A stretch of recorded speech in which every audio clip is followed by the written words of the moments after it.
మోడీతో కాంగ్రెస్ పోరాటం మొదలైనప్పటి నుండి రాహుల్ గాంధీ ఆధ్వర్యంలో ఇప్పటి వరకు 99 అపజయాలు మూటగట్టుకుందనమాట.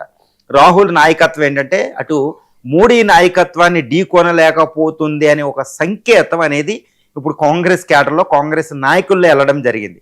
ఒక రకంగా బీజేపీతో పోలిస్తే కాంగ్రెస్ అనేది చాలా చాలా వీక్గా ఉందనేది కనపడుతుంది. అందుకని సీనియర్ మోస్ట్ లీడర్స్ అయిన శశి థరూర్, అదేవిధంగా ఇప్పుడు దిగ్విజయ్ సింగ్ ఏమంటున్నారు, ఆర్ఎస్ఎస్ అనేది నేను అంగీకరించను, ఆర్ఎస్ఎస్ని నేను అంగీకరించను, బీజేపీని నేను అంగీకరించను, కానీ వాళ్ళ ఆర్గనైజేషన్ స్కిల్స్ అనేవి చాలా బాగున్నాయి, కాంగ్రెస్ దాని నుంచి నేర్చుకోవాలి, వాళ్ళు ఆర్గనైజ్ చేసే విధంగానే మాట్లాడారు.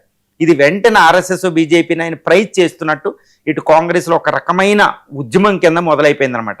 వెంటనే దిగ్విజయ్ సింగ్ వెంటనే ఆయనకి సపోర్ట్గా శశి థరూర్ రావడం జరిగిందనమాట. ఇది ఇప్పుడే కాదండి, రాహుల్ గాంధీ గత కొన్ని సంవత్సరాలు కనపడుతుంది.